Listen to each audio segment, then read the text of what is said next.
શાસનપતિ શ્રમણ ભગવાન મહાવીર સ્વામીના શ્રી ચરણોમાં મારા તમારા ભાવ છે. જેના હૃદયમાં છે ભાવની ભવ્યતા, મનમાં છે મૈત્રીની મધુરતા, દિલમાં છે દર્શનની દિવ્યતા, તનમાં છે તપની તેજસ્વીતા, તેવા અનંત અનંત ઉપકારી ગુરુ ભગવાન તેવા ગુરુણી મૈયાના શ્રી ચરણોમાં મારા તમારા ભાવ.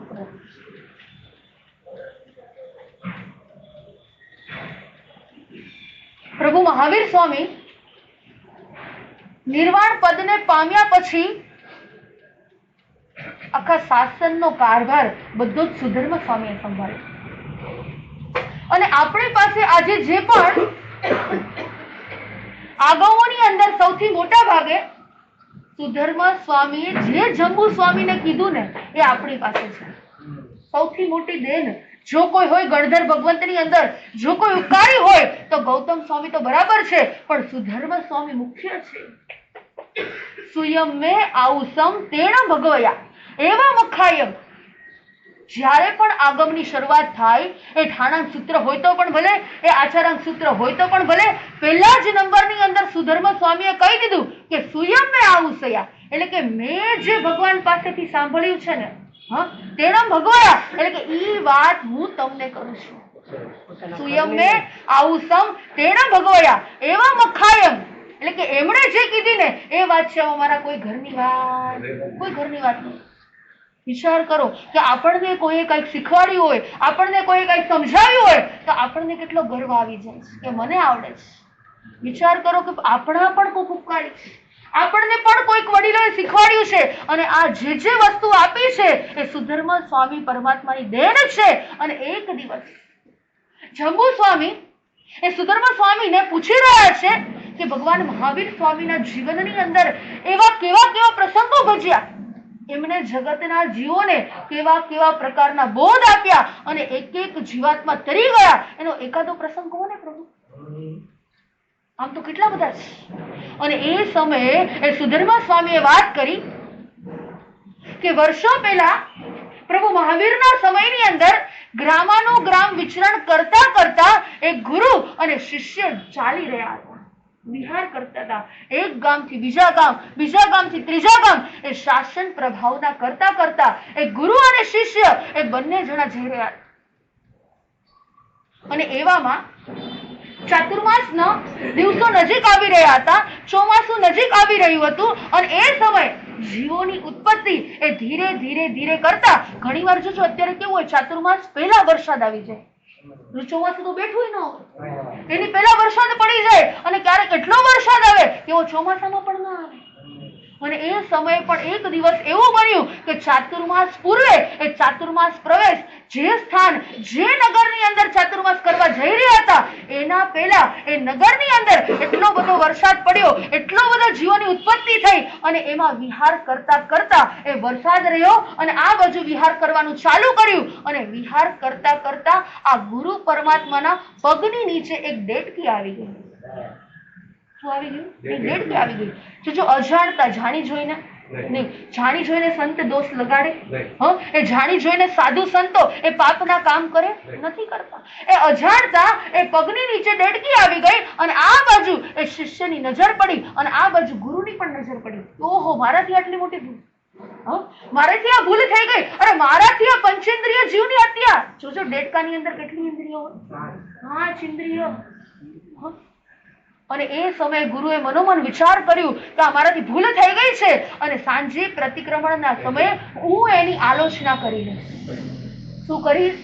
ત્યારે તો એને પશ્ચાતાપ થયો, ત્યારે તો મનની અંદર વિચાર આવ્યો કે મારાથી આવી ભૂલ થઈ ગઈ. અને ભગવાને અમને પણ, સાંભળજો, એ પ્રતિક્રમણની અંદર જેમ તમારા 12 ગ્રહ છે ને, એમ અમારા પણ શું છે, 5 સમિતિ અને 3 ગુપ્તિ.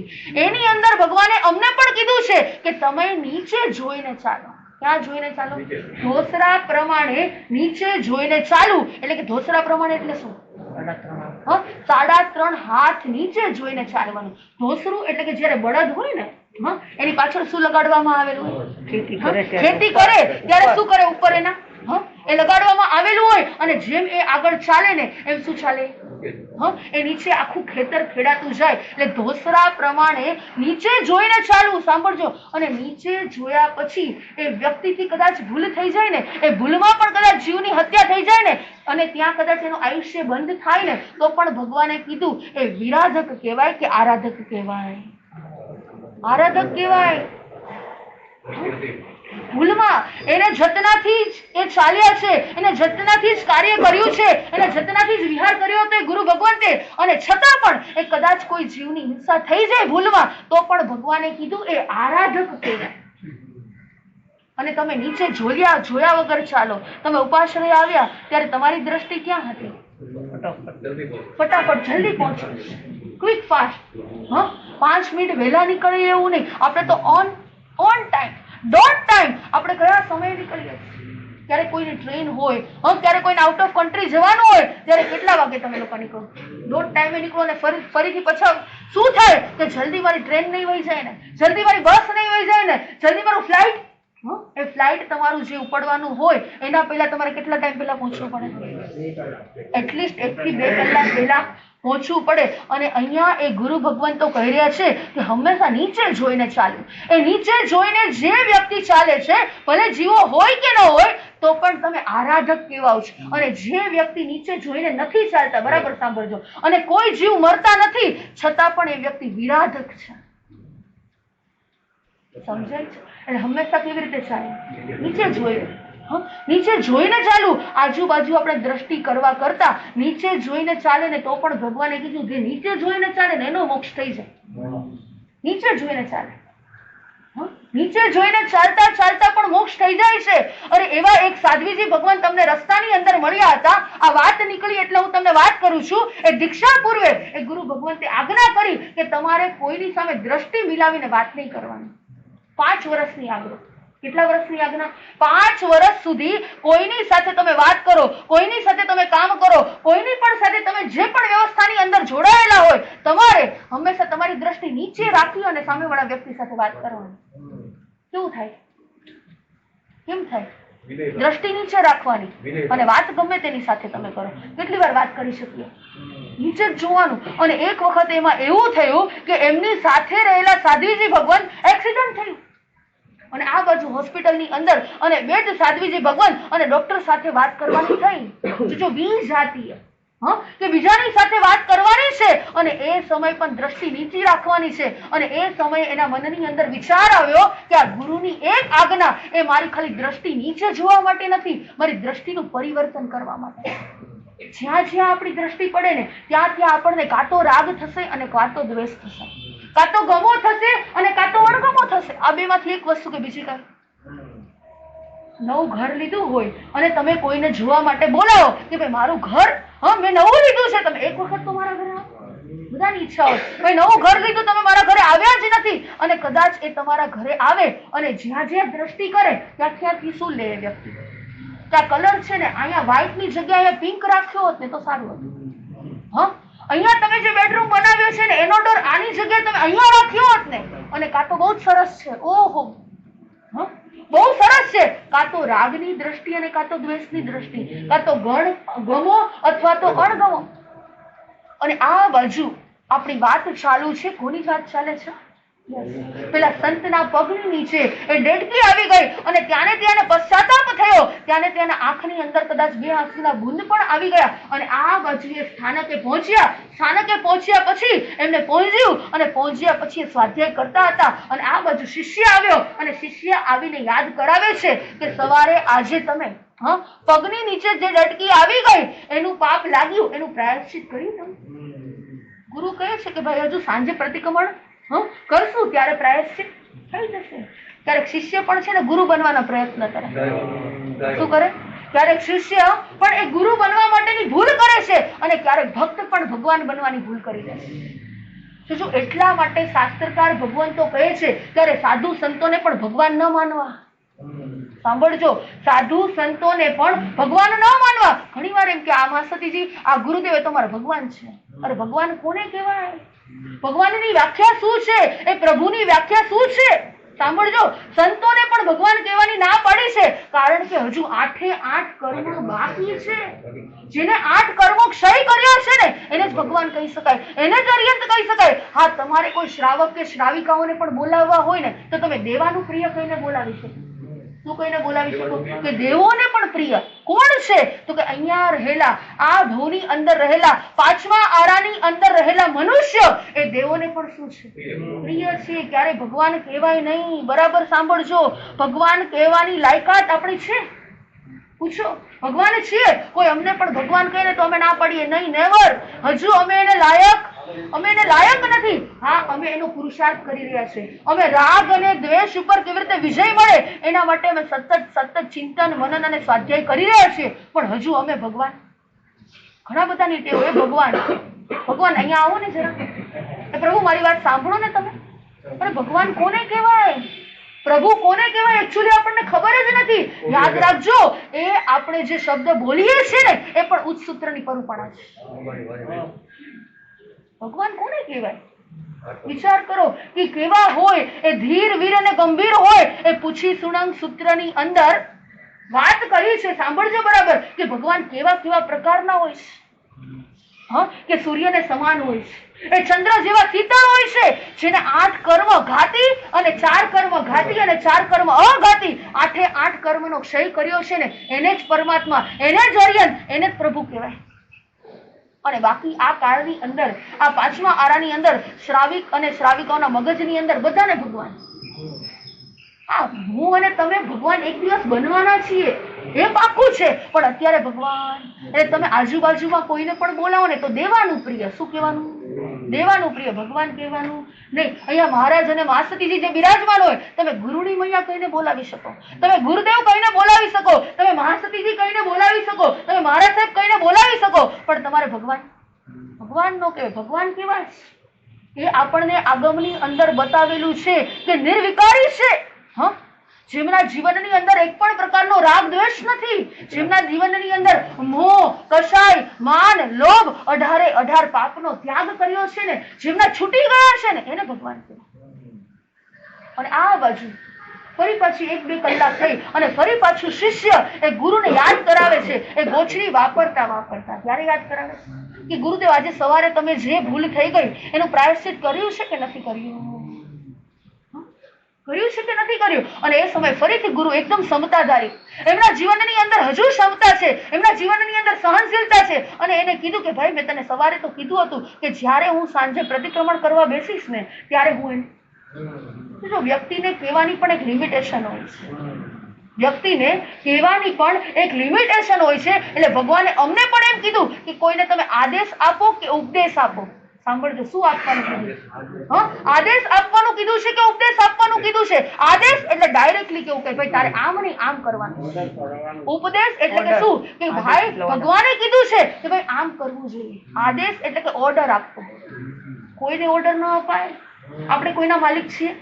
સાચું કે જો આપણે કોના માલિક છીએ? હા, આપણે ઓર્ડર આપવું હોય ને તો આપણે મનને અપાય કે ભાઈ તારે આમ નહીં, તારે આ કરવાનું છે. તારે અત્યારે આહાર નહીં, તારે અત્યારે શું તપ કરવાનું છે. તારે 5 ઇન્દ્રિયના વિષયોની અંદર તું જે આસક્ત છો ને તારે એમાંથી બહાર આવવાનું છે. જો એ માલિકી ભાવ લાવવો હોય ને તો આપણા મન આપણા પોતાના માટે કોઈના માલિક બનાય. એટલે તો ભગવાને અમને પણ સાધુ સંતોને પણ કીધું કે ક્યારે આદેશ ના આપો, ઉપદેશ આપો. ભગવાન મહાવીરે પણ ઉપદેશ આપ્યો તો કોઈને આદેશ નતો આપ્યો.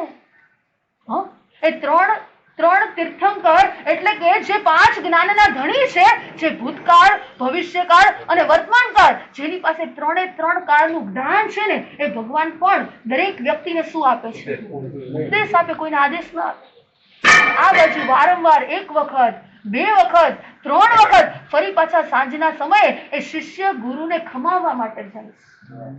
એક પરંપરા શું હોય છે જોજો, જ્યારે તમે પ્રતિક્રમણ કદાચ ઘરે બેસીને કરતા હોય, તમે ધર્મસ્થાનકની અંદર આવીને કરતા હોય તો એ પ્રતિક્રમણની આજ્ઞા પૂર્વે દરેક વ્યક્તિને ખમાવવાનું. પ્રતિક્રમણમાં નથી ખમવાના. બરાબર સાંભળજો. એ પ્રતિક્રમણ પૂર્વે આજ્ઞા લીધા પહેલા એ દરેક વ્યક્તિને શું કરવાનું છે? ખામણા. હું પ્રતિક્રમણની આજ્ઞા લઉં છું અને હું ખમાવું છું. ઓકે, તમારાથી વડીલ ન હોય, તમારાથી કદાચ નાના હોય, એ ગુરુ ભગવાન હોય તો તમે કહો કે હું ખમાવું છું અને પ્રતિક્રમણની આજ્ઞા લઉં છું. પણ જેટલા નાના અને મોટા જેટલા પણ ઘરની અંદર હોય, તમે ઉપાશ્રયની અંદર આવો, એ પ્રતિક્રમણ પૂર્વે બધા વ્યક્તિને તમારે શું કરવાનું? પેલા ખમાવાના, પછી નહીં. આપણે તો જયારે પચખાણ કરીએ ને ત્યારે શું કરીએ? મિચ્છામિ દુક્કડમ.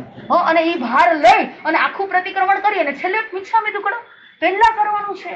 પહેલા મિચ્છામિ દુક્કડમ અને ત્યાર પછી પ્રતિક્રમણ કરવાનું છે. આ પ્રતિક્રમણ પૂર્વે એ શિષ્ય પણ એ ગુરુ પાસે આવે છે, એ ખમાવે છે, પ્રતિક્રમણની આજ્ઞા લે છે અને ફરી પાછી વસ્તુ યાદ કરાવે કે સવારમાં જે પગની નીચે ડેડકી આવી અને કચડાઈ ગઈ, એ ગુરુદેવ તમે એનું પ્રાયશ્ચિત તો કર્યું છે ને, તમે ભૂલી તો નથી ગયા ને? અને હવે એમની ધીરજ, હવે એમની ક્ષમતા ખૂટી. કોઈ એક વખત કીધું, કોઈને 2 વખત કહેવાય, 3 વખત કહેવાય, 4 વખત કહેવાય, એની પણ શું હોય? એક લિમિટેશન. તમે તમારા બાળકોને 1 વાર સમજાવો, 2 વાર સમજાવો. તમે કદાચ ફેમિલી મેમ્બર તમને ન ગમતું એ કાર્ય થતું હોય 1 વાર 2 વાર અને પછી જો ન સુધરે ને તો સૌના ભાવે સૌ. હવે મારે નથી બગાડવા ગયો. એક સેન્ટેન્સ યાદ રાખજો. એના ભાવની અંદર, હું મારા ભાવની અંદર. શા માટે હું મારો ભાવ બગાડું? એને સમજાવી, એને વધારે પડતી સલાહ આપી, એને મારા પ્રત્યે દ્વેષ ભાવ જાગે, એની કરતા મારે એને કઈ કહેવું જ નથી. અને હવે આ બાજુ એ ગુરુની ધીરજ ખૂટી અને આ બાજુ એને કશાય ઉત્પન્ન થયો અને એટલો બધો ક્રોધની એ જ્વાળા પ્રગટ થઈ. અને હવે એ રાત્રિના સમય, જોજો ઉપાશ્રયની અંદર કોઈ પણ પ્રકારની લાઈટ હતી નહીં, સૂર્યાસ્તનો સમય થઈ ગયેલો હતો અને આ બાજુ પ્રતિક્રમણનો ટાઈમ હતો. અને હવે ગુરુ એટલા બધા કોપાયમાન થયા, એટલા બધા ગુસ્સાની અંદર આવ્યા અને રજોરણ લઈ અને શિષ્યની પાછળ દોડ્યા. શાસ્ત્રની અંદર લખેલું છે કે ચોર હોય ને, ચોર એ 24 કલાક ચોર નથી હોતા. 24 કલાક હોય ચોર? ન હોય. લોભી વ્યક્તિ હોય 24 કલાક લોભની અંદર હોય? ન હોય. એક સંત પણ યાદ રાખજો 24 કલાક સંત નથી હોતો. એના ભાવોની અંદર, એના વિચારોની અંદર ક્યારેક ક્યારેક પરિણામો અલગ અલગ પ્રકારની લેશિયાઓ તો બદલાતી જ રહે છે. આ બાજુ આ ગુરુને ક્રોધ આવ્યો અને એની પાછળ રાત્રિના સમયે દોડ્યા અને આ બાજુ પેલા શિષ્ય તો યુવાન હતા.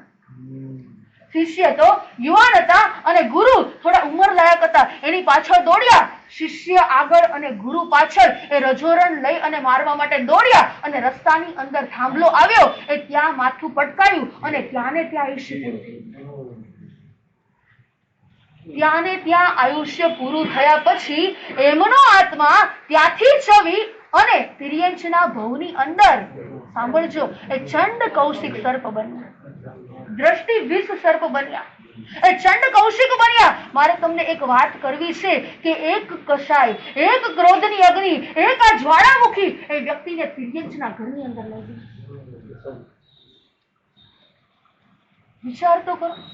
એક ગુસ્સો, એક સંત, એક આખી જિંદગી સુધી ચારિત્રનું પાલન કર્યું, આખી જિંદગી સુધી એને ક્ષમતા રાખી, આખી જિંદગી એને કશાય ઉપર વિજય મેળવ્યો, 5 ઇન્દ્રિયો ઉપર કંટ્રોલ રાખ્યો અને છેલ્લા સમયે એને એમ થયું કે હું મારું અને એને મારું, હું મરું અને એને મારું, અને છેલ્લે આયુષ્ય પૂર્ણ થયું. અને ભગવાને કીધું કે છેલ્લા સમયે જે વ્યક્તિ કશાયની અંદર, ક્રોધના અગ્નિની અંદર જેનું મૃત્યુ થાય અથવા તો આયુષ્યનો બંધ પડે, એ અવશ્યમેવ ત્યાંનું આયુષ્ય પૂર્ણ કરી અને તિર્યંચ ગતિની અંદર જ જાય છે.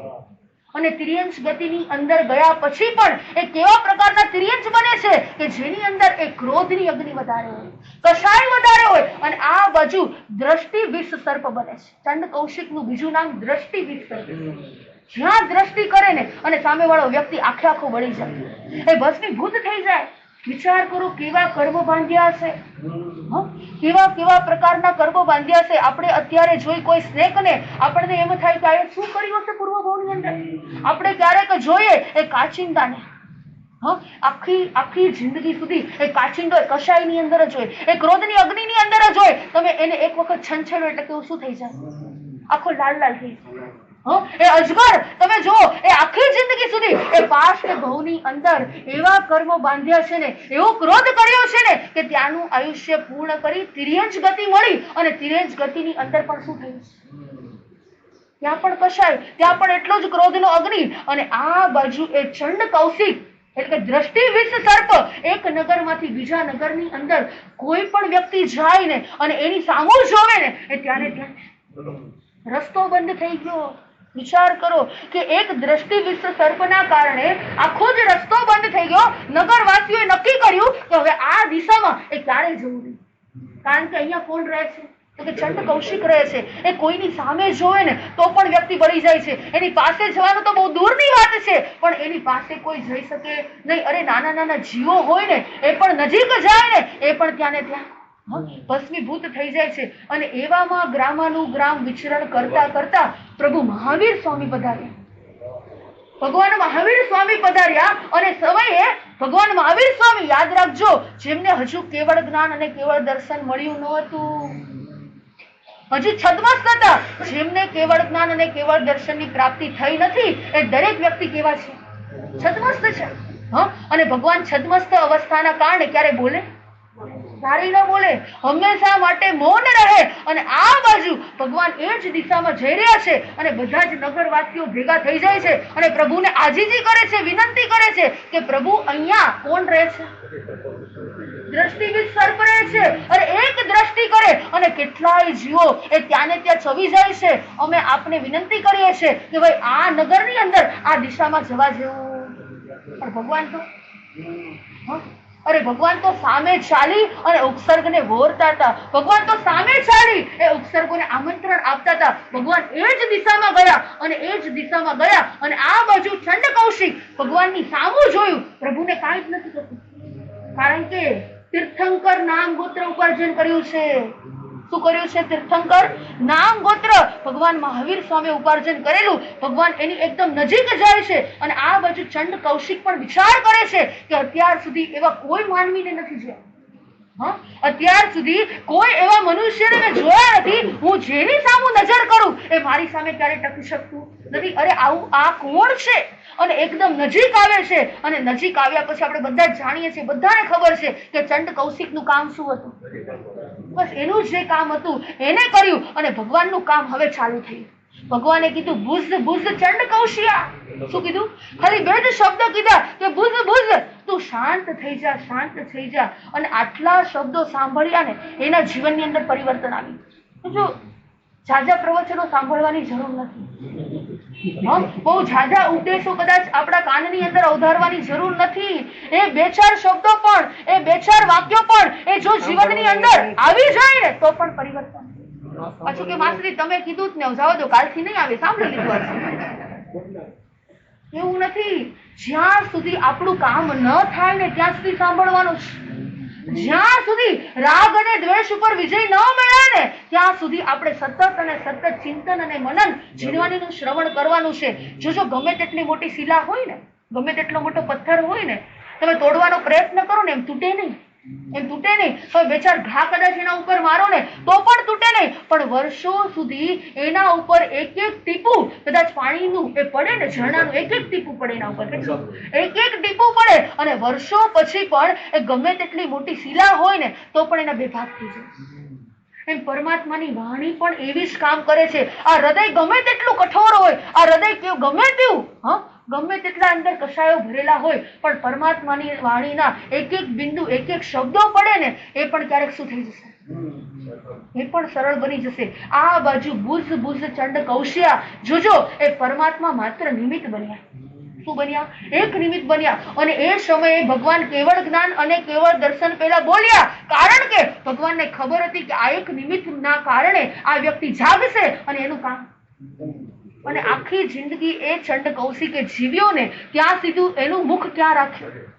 ઘરની અંદર રાખ્યું, અંદર રાખ્યું કે જો હું મારું મુખ બહાર રાખીશ, દ્રષ્ટિ વિષ સર્પ, હું કોઈની જો સામું પણ જોઈશ ને તો કેટલાય જીવોની હત્યા થઈ જશે. હવે મારે આવું કામ કરવું નથી. આખા નગરવાસીઓને ખબર પડી. વિચાર કરજો કે જે આ દ્રષ્ટિ વિષ સર્પ હતો એકદમ શાંત થઈ ગયો છે, હવે કોઈની સામું પણ જોતો નથી, હવે ડરની અંદર છે. હવે લોકો એને ભગવાન માનવા લાગ્યા. જો આપણે ક્યારે પથ્થરને ભગવાન માનીએ ને એ ખબર નથી, આપણે કોને ભગવાન માનીએ ને, આપણે કોને પરમાત્મા ગણીએ ને એ પણ ખબર નથી. અને આખા નગરવાસી લોકો એ બધા ત્યાં જાય છે, એના પર દૂધ ચડાવે છે. શું ચડાવે છે? દૂધ ચડાવે છે. અને દૂધ ચડાવ્યું અને ત્યાર પછી એની સ્મેલથી કીડીઓ આવે છે. અને કીડીઓ એ આખું દ્રષ્ટિ વિષ સર્પનું આખું શરીર કોતરી જાય છે, આખું તાણા વાણા કરી નાખે છે. બહાર ખાલી ચામડી રહે છે, અંદરનું બધું જ. એ વર્ષો પછી ત્યાંનું આયુષ્ય પૂર્ણ કરી એ ચંડ કૌશિક 8મા દેવલોકની અંદર ગયા. વિચાર કરો કે તિર્યંચ જેવો તિર્યંચ જીવ પણ જો સદગતિને પામે છે, એક તિર્યંચ જેવો તિર્યંચ પણ એ સૌથી ઉચ્ચ ગતિને પામે છે. એ તિર્યંચ આયુષ્ય પૂર્ણ કરી એ સૌથી વધુમાં વધુ કઈ સ્થિતિએ જઈ શકે છે? 8મા દેવલોક કૈલાશ. એની ઉપર એક શ્રાવક અને શ્રાવિકા અહીંયાથી આયુષ્ય પૂર્ણ કરી અને ઉપર ક્યાં સુધી જઈ શકે? 12મા દેવલોક સુધી જઈ શકે. અને આ બાજુ તિર્યંચ એ સૌથી વધુ સ્થિતિ, જે સૌથી મોટું દેવલોક, 8મા નંબરનું દેવલોક, જે તિર્યંચ ને છેલ્લા નંબરનું સ્ટોપ લેવલ છે એ ત્યાં સુધી મેળવે છે. વિચાર કરો, તિર્યંચ પણ 8મું દેવલોક મળી છે. ભગવાનના 2 શબ્દ સાંભળે અને એ તિર્યંચનું જીવન પણ, એક સર્પનું જીવન પણ બદલાઈ જાય તો હું અને તમે આપણું જીવન બદલાવવું જોઈએ ને? એ પણ રાગ અને દ્વેષથી વિજય પામે છે. એ પણ વિચાર કરે છે કે આ ભવની અંદર હું જે કામ કરું છું ને એ કરવા જેવું નથી, અને એનું જીવન, એની દ્રષ્ટિ બદલાઈ જાય છે. મારી અને તમારી દ્રષ્ટિ બદલાવી છે. બસ મદન રેખા પણ યુગ બાહુની દ્રષ્ટિ પરિવર્તન કરવાનું કામ કરે છે. હવે એ સમયે ત્યાં જ્યાં એમનું આયુષ્ય પૂર્ણ થવાનું છે, મણિરથ રાજાએ ગઈકાલે વાત કરી હતી. શું કર્યું હતું? એમના ડોક ઉપર તલવાર ઝીકી અને આ બાજુ એ નીચે ઢળી પડ્યા છે અને મદન રેખા નજીક આવે છે. અને નજીક આવ્યા પછી મદન રેખા સમજાવે છે કે આ તમારા ભાઈ પર પણ તમારે દ્વેષ નથી કરવાનો. તમારા કર્મના ઉદય એ પૂર્વ ભવની અંદર એ કદાચ વેરની પરંપરા હતી ને, એટલે અત્યારે તમારે દ્રષ્ટિને બદલાવાની છે. આપણા જીવનની અંદર કામ શું કરવાનું છે, બસ આપણે જે વિચાર કરી રહ્યા છીએ ને, જે કાર્ય કરી રહ્યા છીએ ને, આપણામાં અને સંકિત આત્મામાં ફેર છે. એ સાત્વિક દર્શન કરે. કેવું દર્શન કરે? એ જ્યાં પણ જોવે ને એ ત્યાંથી સાત્વિક, એટલે કે સારું લઈને આવે. એ કદાચ કોઈ પાર્ટીની અંદર ગયા હોય, કોઈ બેન્ટ વાજા વાગતા હોય અને એ બેન્ટ વાજા વાગતા હોય અને આ વ્યક્તિ જોવે તો એની અંદર પણ યાદ રાખજો, વિચાર કરે કે આ કેટલા અજ્ઞાની જીવો છે. એનું સાત્વિક દર્શન. એ જ્યાં જ્યાં દર્શન કરે ને ત્યાં ત્યાં પણ એને શું દેખાય છે? ત્યાં ભાઈ કેટલા અજ્ઞાની છે. એમ નથી કેતા કે ભાઈ ઉપાશ્રયમાં સામાયિક કરીને બેન્ટ વાજામાં નાચે છે. સંકિત આવું નો વિચાર કરે કે ભાઈ આ તો ઉપાશ્રયની અંદર આવીને પ્રતિક્રમણ કરે છે અને વળી પાછા બહાર ગયા અને ઘરે ગયા પછી આજ કકડાટ કરે છે. અરે આની કરતા તો ન ધર્મ કરે તો સારું. સંકિત આત્મા આવું ન વિચાર કરે. એની દ્રષ્ટિ બદલાઈ ગયેલી છે. એ વિચાર કરે કે આ કેટલો અજ્ઞાની જીવ છે. હજુ આ અહીંયા પાપ કરશે તો ફરી પાછું કઈ જગ્યાએ જશે? સંકિતની દ્રષ્ટિ એ પહેલા નંબરની અંદર સાત્વિક દ્રષ્ટિ હોય. બીજા નંબરની અંદર એ પ્રતિકૂળતાની અંદર પણ અનુકૂળતા જોવે.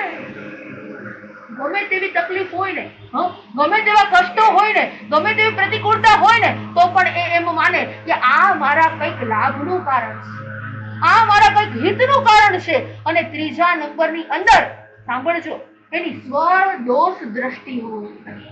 દ્રષ્ટિ કેવી હોય? સ્વર દોષ. તો સામે વાળા વ્યક્તિ તો માત્ર નિમિત્ત છે. એ વ્યક્તિનો કોઈ જ દોષ નથી. કોનો દોષ છે? દોષ મારા કરેલા કર્મનો જ છે. આ બાજુ મદન રેખા પણ યુગબાહુને એ જ સમજાવે છે કે તમે તમારા તરફ દ્રષ્ટિ કરજો કે પાસ્ટ ભવની અંદર તમે કરેલા કર્મ ઉદયની અંદર આવ્યા છે. અને આ બાજુ ધીરે ધીરે કરતા યુગબાહુ એની દ્રષ્ટિ પરિવર્તન પામે છે. એ ત્યાંનું આયુષ્ય પૂર્ણ કરી અને એ વ્યક્તિને તો સદગતિ આ મદન રેખા અપાવે છે. અને હવે મદન રેખાના મનની અંદર વિચાર આવે છે કે જો હું ફરી પાછી નગરની અંદર જઈશ તો ફરી પાછું મણિરથ રાજા એના દ્રષ્ટિની અંદર હજુ કામ વાસના છે તો એની કરતા આ બાજુ મદન રેખા મનની અંદર વિચાર કરે છે કે હવે ફરી પાછું સુદર્શનપુર નગરની અંદર મારે નથી જવું. મારે આ નગર પણ છોડી દેવું છે. અને નગર છોડી અને રાત્રિના સમયે જ મદન રેખા ત્યાંથી નીકળી જાય છે. જો ગર્ભવતી છે, પૂરા માસ પૂરા દિવસો જઈ રહ્યા છે અને આ બાજુ આખી રાત્રિ એ જંગલ કાપે છે.